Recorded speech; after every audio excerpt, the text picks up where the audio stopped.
दोस्तों, इस टाइम राजस्थान की बड़ी विकट स्थिति चल रही है। बहुत गौर से ये बात सुनना। एक विशेष जाति ने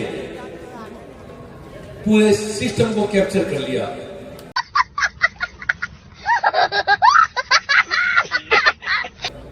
वार्ड से लेकर एमएलए, मंत्री, अब मुख्यमंत्री की भी कामनाएं करने लगे। रहा नहीं जाता, तड़प ही ऐसी है ना। नहीं, आने वाले टाइम में प्रधानमंत्री के लिए डंका ठोकेंगे।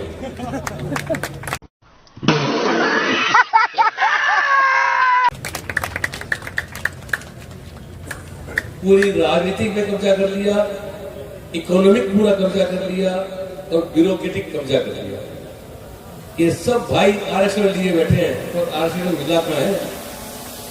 ओबीसी का पूरा पूरा माल विशेष एक जाति आ गई। आज ही तारीख में 70% police, mining,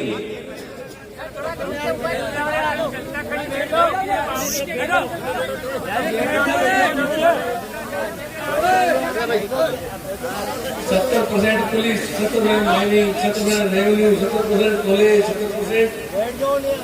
college, school, coaching centre, mining, A से लेकर जेड तक एक विशेष जाति ने कैप्चर कर लिया। कांग्रेस बीजेपी का एक बार लालच छोड़ दो। ऐसे व्यक्ति को चुनाव जिता के भेजो जो जनहित में काम करे।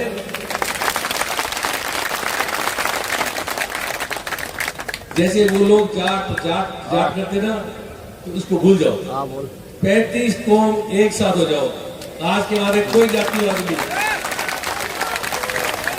कोई जातिवाद नहीं। इनके जो आज मठाधीश बने बैठे हैं, इनके भूतपूर्व सरपंच, भूतपूर्व एमएलए, भूतपूर्व मंत्री नाम लिखा दो। नए चेहरे, कोई टिकट ऐसा नहीं, टिकट आए फाड़ के फेंक दो, हम विदाउट टिकट जीत के आएंगे।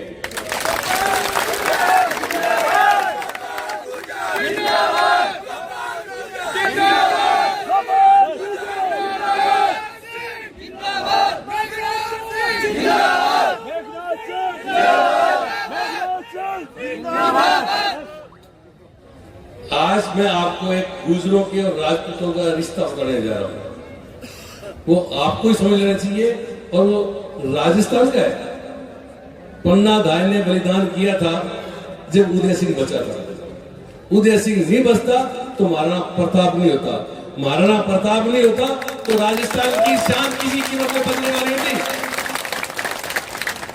हमने अपने पुराने जो रिश्ते थे वो खत्म कर लिए। मैं उदाहरण देता हूं, मेरे घर के अंदर जब मैं छोटा था, मेरी मदर की डेथ मैं 5 साल का था जब हो गई थी। जब हम ननियाल जाते थे तो हमारे रात को बस पहुंचती थी 10, 11 बजे, 9 बजे, 8 बजे। तो रात की रोटी तो हमें घर पे मिलती थी।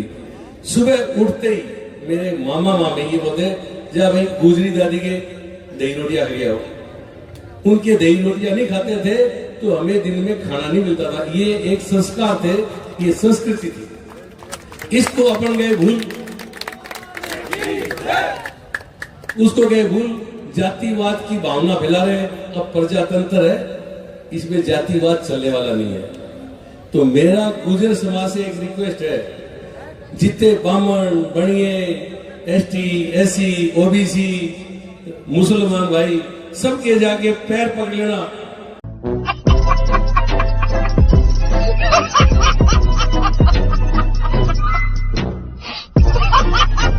परंतु उनको एक जाति के कैंडिडेट को जीत के नहीं जाने देना।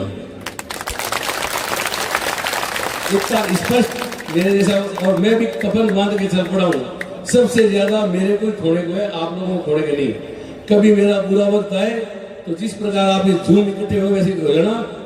आज की तारीख में सर गिराने की जरूरत है। परंतु एक कसम खा लो, आज के बाद में कोई गुजरवाद नहीं, कोई राजपूतवाद नहीं, कोई मुसलमानवाद नहीं। इससे कोई, ये सिर्फ लोग है ना आपको बेवकूफ बनाते हैं। जिन्होंने अपनी संस्थाएं खोल ली वो थोड़े दिन जन भावनाओं की भावनाओं से खेल करके उनको मोटिवेशन करके तो फिर वो अपनी दुकान खोल लेते। इससे बच के रहो। साफ सुथरे दिल का जो आदमी है, जिसकी नीयत साफ है, जो सबको साथ में लेकर चले, उसको 101% जिताओ। कोई जो बीजेपी कांग्रेस ये कोई काम की नहीं रही। आपको खुद की ताकत खुद को दिखानी पड़ेगी। भीख मांगने की जरूरत नहीं है।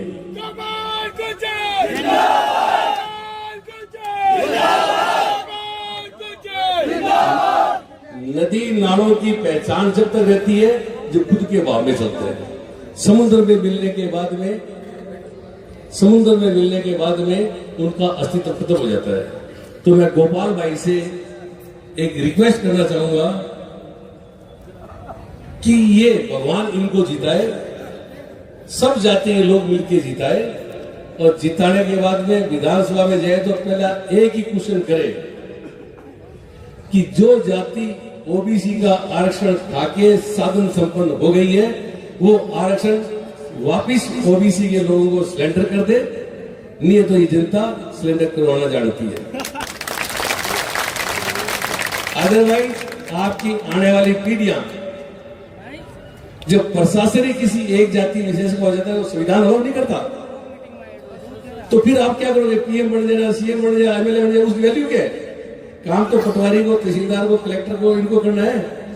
जब वो तुम्हारे होंगे नहीं तो तुम्हारा काम कैसे होगा? तो ये जो प्रथा गलत पड़ी है, इस प्रथा को खत्म करने के लिए हमने जन स्वाभिमान मंच बनाया है। जो इस भावना के अनुरूप काम करेगा, जन स्वाभिमान मंच उसका समर्थन करेगा। बस एक चीज की कसम खा लो, एकजुट होकर रहेंगे और अपन जातिवादी का जहर नहीं फैलाएंगे।